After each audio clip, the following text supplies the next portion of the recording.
and welcome to the RACC IT podcast, the place where we put in the spotlight companies and people, their journeys, challenges, and dreams. I'm Csaba Demeter, the host of this podcast series, the RACC IT, and I'm glad that I will have the chance and honor to sit down and dialogue and talk, interestingly, I hope, with very great minds, specialists, entrepreneurs, members of RACC IT. The guest of today's podcast is Florin Grosu, co-founder Traderion. Traderion evaluates, assesses, profiles, and trains trading professionals using data analytics and neuroscience to ensure the accuracy and also the efficiency of talent management in recruiting of trading professionals. Welcome, Florin, to the show, and thank you for accepting our invitation. Thank you for having me. It's nice to be here. Now, to kickstart this podcast, I would like to challenge a little bit you. We had the discussion before the podcast, so I gave you some hints what we're going to talk about in this podcast. So I want to invite you to introduce you and your company in a short phrase. What is the essence of your company? What you're proud most of it, and what are your challenges? Well, in short, we are the flight simulator for traders, right? If you want to become a fighter pilot, for example, nobody will allow you to actually take one plane and fly it without any prior training, right? And it's the same in trading. Nobody will allow you to lose millions and sometimes billions of dollars unless you spend time in a simulated environment. And we provide that environment. And I'm proud to say that 10 years later, after starting the company with my co-founder, his name is also Florin, we now work with 50 plus of the largest banks worldwide, including the likes of JP Morgan, Goldman Sachs, Citibank, Barclays. We work with stock exchanges, we work with regulators, and some of the largest hedge funds in the world. What you're mostly proud of these 10 years? It's not the place to brag about your accomplishments, just to mention what are your accomplishments. Well, the one thing I'm most proud of is that we never had a dissatisfied client. That's my most important, personally, I believe the most important achievement to date is not the list of clients, is the fact that not one single client ever said, hey guys, you suck, you're terrible, I no longer want to use your services. Everybody said, you guys are great, great support, great product, we're going to continue to use it. Some of our clients have been clients since 2015 when we started the company and continue to be our clients. And to me, that's the most important achievement to date. This sounds great, and I wish you to continue the same. And I have all the confidence that you will do it, especially that you are a very outspoken person. We have prepped this podcast, so you had a great talk, and now it's a pleasure to talk with you. Nevertheless, you're facing some challenges, especially these days. What are these challenges? Well, I guess it's the same for everybody, right? The entire world is not right now in a moment where you don't know what's going to happen next, right? It's very difficult to predict. We're in the business of predicting, as a background, that was my business. Starting with my college education, I graduated from the School of Cybernetics and Economic Forecasting. So forecasting events, trying to predict what's going to happen next is, if you want to put it like that, what I do best, right? But right now, that's very, very difficult and very, very challenging. And for us as a company, as I'm sure it is for everybody else, that's the most important and difficult challenge to tackle at the moment, is to understand possible scenarios, because we're dealing with scenarios right now, to prepare as well as we can for each and every one of those scenarios, so that, at the end of the day, when, we're again navigating still waters, I don't know if that's or ever going true. To be the new norm. Well, exactly. Or whether that's going to be the new norm, we are prepared. The team is well prepared. The company maintain its resilience, and we are there. We are ready to face the new world we probably going to live in going forward. We don't know, but that's the thing, right? Talking about challenges and the fact that we are facing a very uncertain and unpredictable period what we are living in, I know that your resilience and your success with your companies, your clients you're working with, and they are pretty big companies you work with, so congratulations for that, comes also from a background of you as a person, as a professional. Tell me a little bit about yourself and your company, where you started, what is your background, and what led to the current position and the current state. Well, by training, I'm an economist. I graduated from ACE in Bucharest School of Economics. I'm proud of that. You also a visiting professor. Yeah, I currently came back to ACE and I currently teach entrepreneurship, which is a huge passion of mine. It's a way of paying forward, if you want. Teaching, right? Yes, entrepreneurship, digital transformation, digital technologies. Okay. Generally the stuff I'm passionate about, and what I always tell my students, where I've made most mistakes that hopefully I've learned from, right? And I can share with my students from my mistakes, and maybe in the process help them to avoid some of them and make new ones. But after that I joined the United Nations, and then a consulting firm, a spin-off from Accenture. Then I joined the banking world, and in addition to that, I started a summer program. I started an NGO with a couple of friends, teaching students how to invest. Everything from capital markets, private equity, everything that is related to the world of investing, saving and investing, was a topic of interest to us. And as part of that program, I met my co-founder. At that time, he was a trader. Of course, because nothing ever happens over a glass of milk, we got together, had good chemistry. We started talking about, where our careers will go next. And after a couple of years, we decided, hey, you know what? I always wanted to become an entrepreneur. And to hell with it, I'm going to resign and we're going to start a company together, which is exactly what we did. And that was the beginning. Since then, we went back to school as a company this time, because we realized, hey, we don't know much about entrepreneurship. So we did the best thing possible, right? We applied to the startup school. It's called an accelerator. And we applied to one accelerator in the US. Fortunately, we got accepted. And, the rest is history, as they say, right? Because they invited us there. The program was backed by Bank of America, Wells Fargo, and Fidelity, three of the largest names in the space globally. And we immediately had access to 450 mentors, people with a lot of experience. So we learned. And all we had to bring to the table was our availability to work hard. We worked each and every day for 3 months. No breaks at all, 7 days a week for 14 hours a day. Wow. And that was because we were the only non-American company in the program. We didn't have a network, so we had to work twice as hard as everybody else to build a network in the first place, to then expand it, because we didn't inherit any of that. So we had to do it from scratch, basically. From zero. Yep. And fast forward now, 10 years or plus, probably. Almost 10 years. In next, a month and a half, around June 15, we're going to celebrate our 10-year anniversary. Yes. Happy anniversary for you. I'm sure that all this journey hardened you. As we have to say that, the iron it's hardened in the fire, not in cold. So that's great. Coming back to where are you now? I'm curious what specific needs you solve with your company, your services. I made a short presentation of what you do, but you probably know better than me, and it's the time to say that. Yes. Well, I'm gonna start by saying something that's probably gonna sound very stupid. Failure is expensive.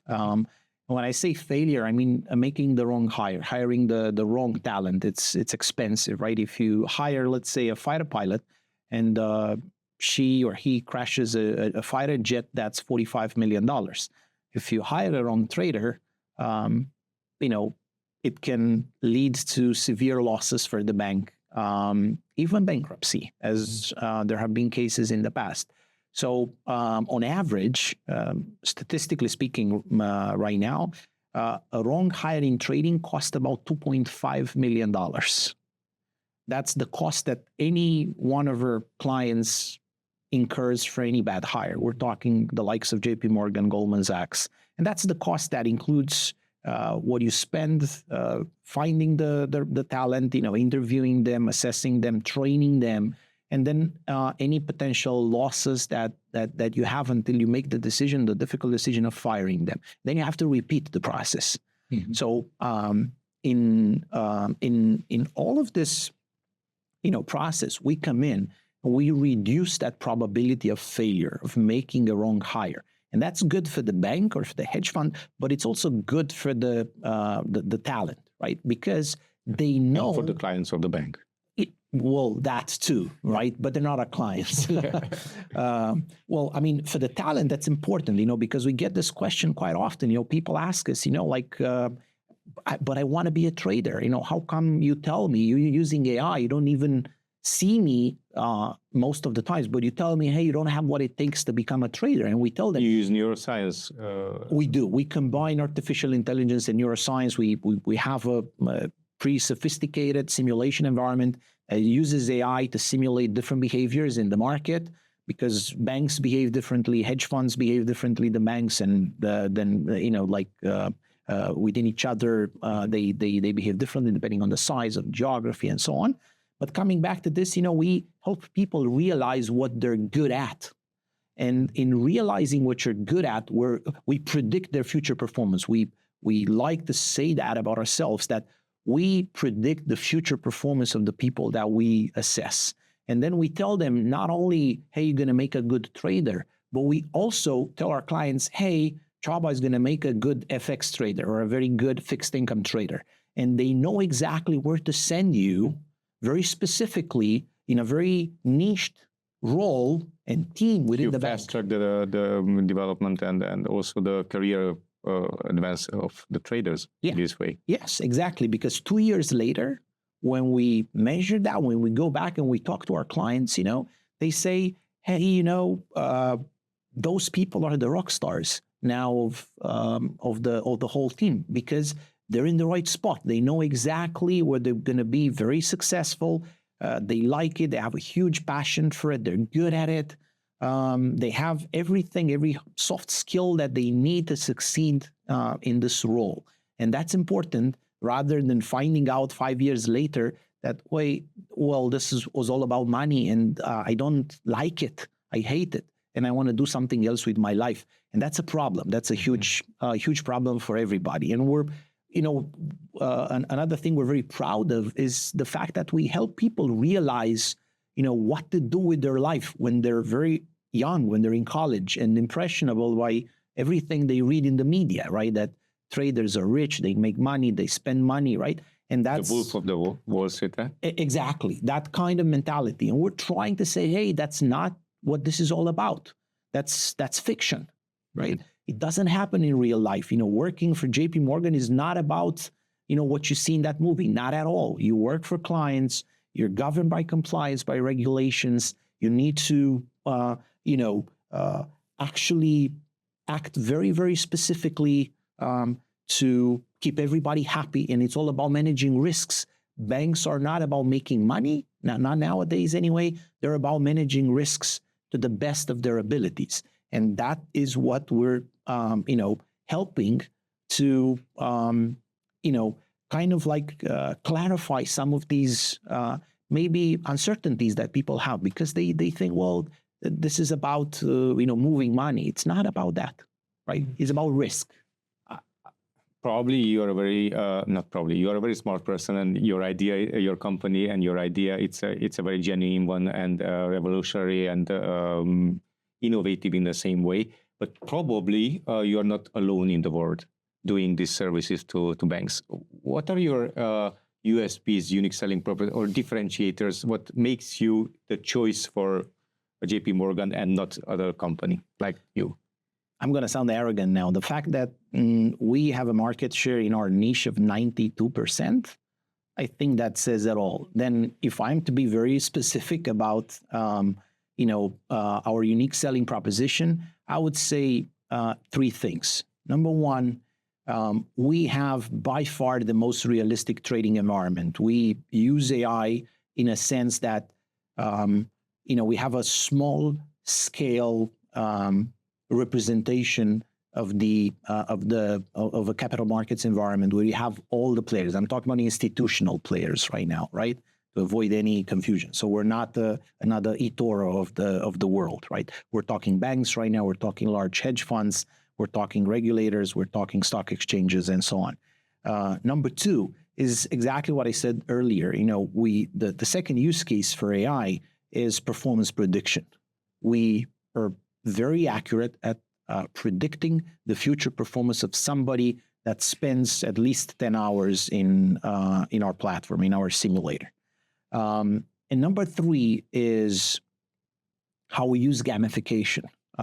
We use gamification not necessarily as, hey, it's a nice to have, we need to have it because everybody's talking about gamification nowadays, but we use gamification to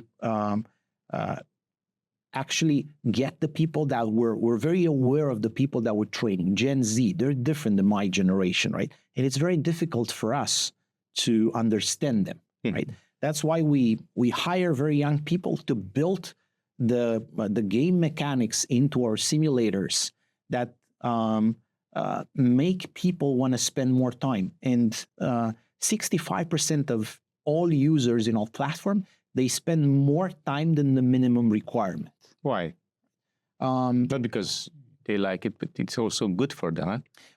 Well, I mean, it's a combination of both, right? So it's what we believe they want, and so far this assumption has been confirmed by the data that we're getting, is the fact that they want to play and they want to learn, but they don't want to feel like they're in the classroom, right? And they want to listen to the professors the way we used to, right?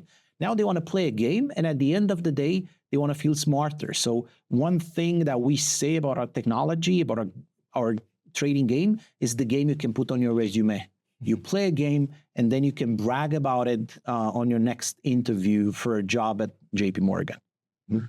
That's, I believe, the three differentiators that we have that, help us stay market leaders for 40 years now. Congratulations. Listening to you, I heard a couple things which popped into my head. You talked a lot about people, about their trajectory prediction with your assessment and profiling and training. Later on, you train them to be in the right position, the right person. I will not ask you if AI will replace the traders. No. I will ask you, what do you think humans at the moment and in the future will have as an advantage, competitive advantage versus totally automatically done AI agent in your business? That's a very good question. I don't pretend I have an answer. I'll give you an opinion, right? Because it is maybe one of the biggest questions right now, right? Like, will we as humans still be relevant? And that's true not just for our industry, but it's true for every industry. In our industry, 70% of all trading volume right now globally is done with trading algorithms, right? So it's not man-made. And this is not just as of yesterday. It's a long process, years and years built on this infrastructure and way of working. Yes, exactly. But now, like the ratio, it's 70% algorithms, 30% human, right? And most likely that percentage, that ratio will change in the favor of machines. Now, those AI models are also the creation of humans. Right? We also train people to build trading algos and to test those trading algos against our trading algos and against each other.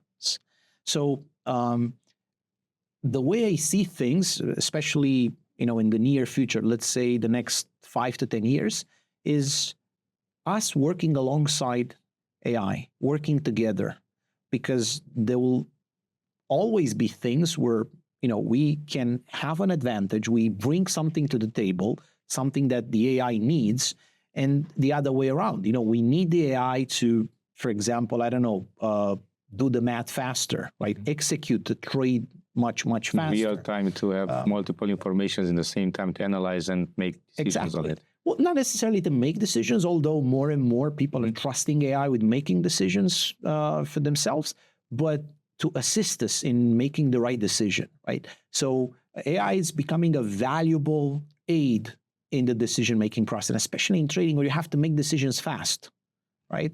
Like if you have AI in healthcare, you as a doctor, you have some time to think about, right? In trading, you have 1 second, 2 seconds, 3 seconds, right, to make a decision.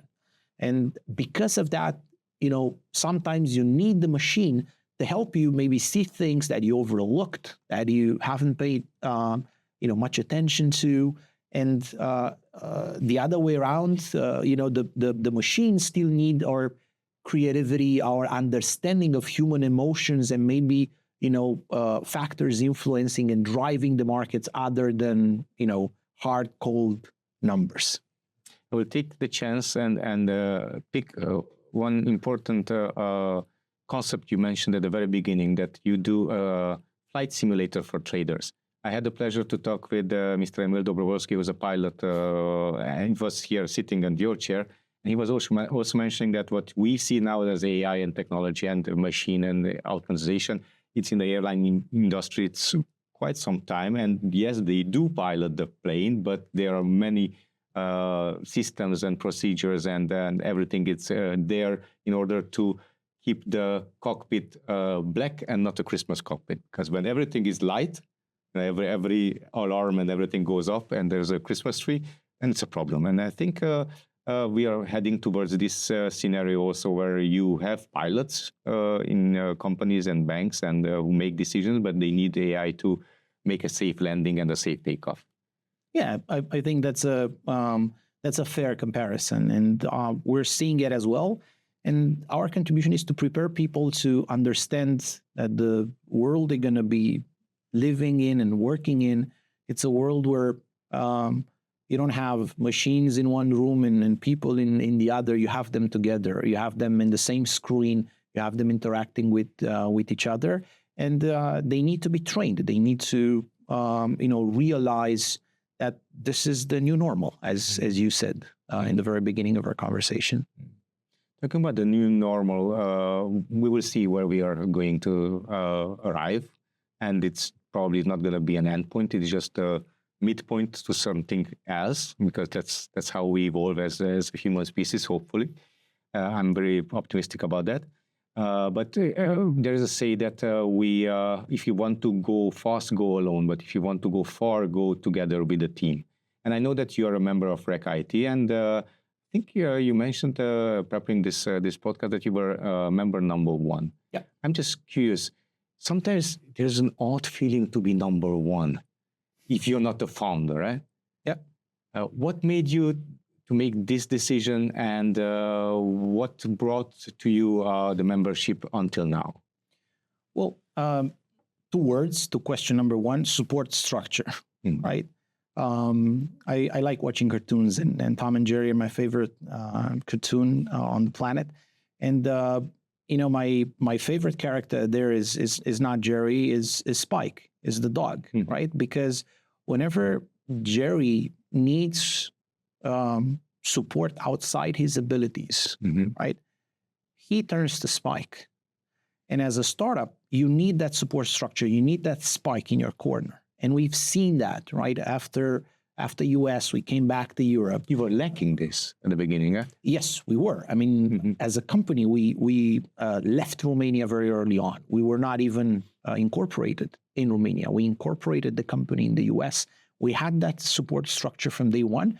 So the minute we heard about RACC and we attended the first meeting, we raised our hand and said, yes, we want to become members. There is no thinking about it, because we understood very early on what it means to have that support structure. I told you about working twice as much as everybody else because you didn't have a network. we didn't have a network as a company in the US. And RACC, one of the things that they bring is they bring a ready-made support structure with a network of people with experience, people with connections themselves, because most of them are senior people that you can tap into immediately. And that's super important when you're early in your journey as an entrepreneur, because those people can help you avoid mistakes. They can open doors for you. They can, help you maybe navigate this turmoil and land safely wherever you want to land. So for us, RACC was a no-brainer.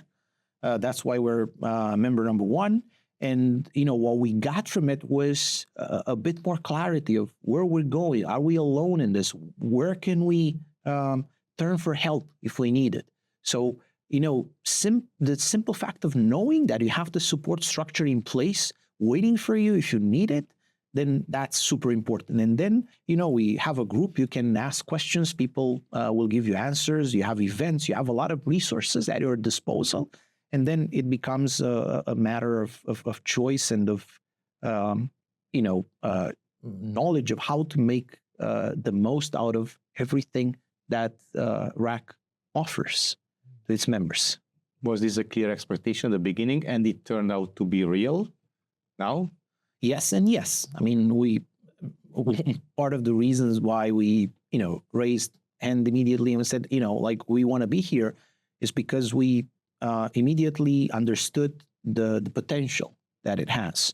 And obviously it's an organism that is, evolving. And right now, we have expand our presence. We are in New York. We are in London. We can truly say that RACC has become a global organization. And for any of its members, including us, having access to all this, it's something that if we were to do alone, as you said, it would have taken us maybe another 10 years, to build that network, to access all those resources. And I think RACC is fulfilling its purpose for that matter, and will continue to do so, hopefully, for many more years. And many others will join RACC, and why not other similar organizations? Mm-hmm. I think you already have quite some experience as an entrepreneur and member of RACC IT. What do you think are the most important challenges entrepreneurs from Romania, maybe looking back a little bit on your resume and your experience and what you see in the market now? What do you think is their biggest challenge whenever they choose to be a member of an alliance like RACC IT? Well, my personal opinion, and I'm biased, right? I'm going to start by saying that I believe one of the problems that we have, one of the issues that we have as entrepreneurs and in general as a nation, is lack of trust, right? We don't trust each other enough, to join forces, as you say, to go on a certain journey together, right? Because you can achieve significantly more by working together. We tend to see each other as competitors, even if we are not, direct competitors, but still, we believe we compete for the same limited resources, like, for example, I don't know, investors' money and so on. And I think that's one of the things that we need to overcome, right? And I don't know how. I don't have unfortunately, an answer to that. But I believe that's one of the main challenges that we have as entrepreneurs, right? We need to overcome that, maybe, I don't know, it's fear of, and start trusting each other. But having a structure and listening to other stories, I think it enforces the feeling of trust and partnership and belongingness to a certain community, which is there to help you. It does, but RACC should have thousands of members, right? Working on it. Definitely. And I'm not saying, as, hey, this is RACC's fault. Mm-hmm. This is, entrepreneurs who are not here. Mm-hmm. Because if I was an entrepreneur today and if I was a member in no professional association whatsoever, I would be concerned, right? Because to me, that's a problem.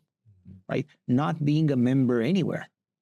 You need to be a member in similar structures. We as a company were also a member in the Romanian Fintech Association, right? Because we need to join forces. And for example, when we go to the national bank, we go to ASF, we go to the regulators, we need to speak on one voice.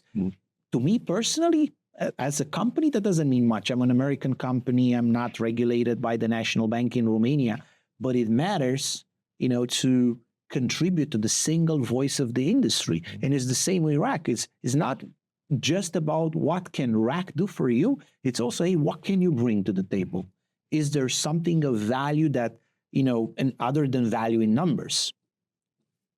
Large numbers, it's a value in itself, right? But other than that, can I bring something to the table? And then, of course, later on, maybe I can ask from the group for support. So I'm saying this, not about the RACC. I'm saying this about the entire ecosystem. That there should be thousands of members in each professional association. I will challenge you to build on a little bit other type of experience, which I happen to know that you have quite some experience, to have the right expectation whenever somebody is an entrepreneur company, grown-up startup in Romania from other countries, to have the right expectation regarding international reach out. You have done this, and you have learned some very key things. What would be those? Well, to have the right expectation in terms of timing, in terms of decision making. Yeah. So I would say three things are the most important: patience, patience, and patience. We are too impatient, right? I mean, we as a company, we only sell to very large clients. The typical sales process is about 24 months, right? In some rare cases, we were able to do it in 18 months. In some other cases, maybe in 12 months, but that was not the norm. The norm is 24 months. I mentioned Bank of America earlier. It took us 2 years to work with Bank of America. And that was, even if half our board of advisor is former top execs at Bank of America, and they're an investor in our company. So it doesn't matter, right? At the end of the day, these large organizations are built to, again, manage risks in the case of banks. But even if they're not banks, they're still reluctant to work with small companies because their number one concern that we got was, are you guys going to be around 2 years from now? And you don't actually have a valid answer. You can say, yes, I'm sure I'm going to be around. I'm hugely passionate. You're aiming for. I'm aiming for that, right? But they don't care. Nor should they care, right? Why should they care about your passion and your drivers? Because to them, they're people as well. It's about losing their jobs, right? If they make the wrong decision of working with a startup, they lose their job. So number one is you need to be patient. You need to understand how these organizations are built. Again, it's about managing risk. And we as a startup, we're risk to them, right? The risk sometimes, most of the times, especially in the beginning, far outweighs the innovation potential. And we need to understand that as well. And coming back to your question about RACC earlier, that's another incredibly valuable side effect of being a member here, because you hear it from the others. You are maybe trying to sell something to a large organization and you're frustrated, and then somebody else will tell you, hey, it took me 2 years. Relax, enjoy the ride. There's nothing you can do about it, right? And then all of a sudden your mindset shifts from, the hell with all this to, how do I do the next step? Exactly, to make sure that my resources will last me for 2 years until, I land this very, important contract. So again, patience, patience, patience. And you can get that from within, and that's the ideal case. And if not, from the people around you, people with similar experience, people who have been there, done that, and can, help you get into that mindset yourself. It's so nicely said. I know my next question will be a hard one. And I'm not prepping you, just... There were no easy questions. Because nobody has a crystal ball, to look into and see the future. But in your business, you were mentioning that your sales cycle, it's 24 months or 18 months. So you are looking ahead to multi-annual deals. What are your dreams for the next 12 months or 24 months as a company? What you're aiming for? Where are you growing through? Well, I mean, we have an important product launch later this year in about 2 months. So now we're looking to expand our reach into the life of a trader, to move from time zero, when they are fresh out of college and they're newly hired until years later when, we all develop biases, decision biases, and we want to help them become aware of that. By the way, AI algorithms develop biases as well. So our next challenge is, how do we detect those biases in both humans and algorithms? And then how do we reduce them? Because it is impossible to eliminate them in both humans and algorithms, right? So AI actually is the very image of the data used to train it, and that is generated by us. So whatever faults we have as humans, it is being transmitted to the AI. So our challenge right now is, how do we detect that within the capital market space, and how do we reduce that? How can we help to reduce that? And then the next step is to take whatever tools we have developed and that are used by the largest names in the world and democratize the access to it. So how can we make it available to people who want to manage their own money better in a more intelligent way? And by intelligent, I mean becoming aware of what shifts the market, because again, that's not always what you read about in the media. There are things that we know, the institutional traders know, and you don't as a retail. So if I'm allowed a metaphor, we're bringing La Masia as a football academy. We're taking the lessons there and we're making that available to the kids in I don't know, in Berceni, in Bucharest. Okay, that sounds challenging.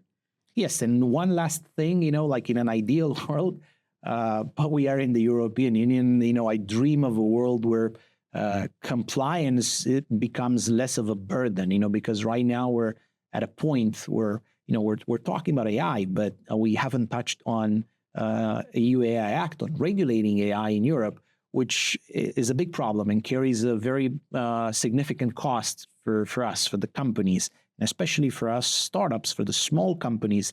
That cost is sometimes very, very difficult to bear. That's why such support structures, same as RACC IT, become even more relevant, because maybe you find ways of sharing those costs, right?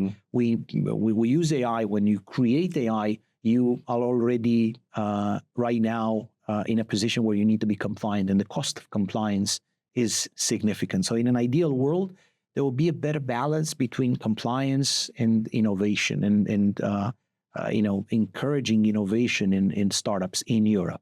That is. I hope that that route we will take even more and more, because innovation is the way forward in this world, and especially in the AI world, we still need innovation. And don't just use a prompt in GPT or Copilot or Gemini or whatever tool you use. We are closing towards the end of this podcast. It was very interesting for me to talk with you, but I want to give you a chance. Is it any subject which you would love to discuss and I didn't touch on it yet? Yes, education. Please. My other hat is in academia, and I'm proud of it. And it's not just about giving something back. It's about, educating not just the next generation of traders or the next generation of doctors, but the next generation of humans capable of critical thinking, capable of understanding the limits and limitations of AI, of machines in general, and people able to work together with the machines to extract the most out of those machines, and then reach out somewhere in the back of their mind, and that can only come from having the proper education to bring something else to the table, to bring that cherry on top that differentiates, because everybody will use ChatGPT, everybody will use Gemini, If not used. Well, yeah, if not already. So then how can you differentiate 5 years from now? How can you be better than any other podcast out there? Mhm. What else can you bring to the table? Because maybe the next host, maybe my next podcast here will be with an AI host. Are you still going to be relevant? Am I still going to be relevant as a guest? Maybe, maybe not. But then how do we learn to actually be relevant?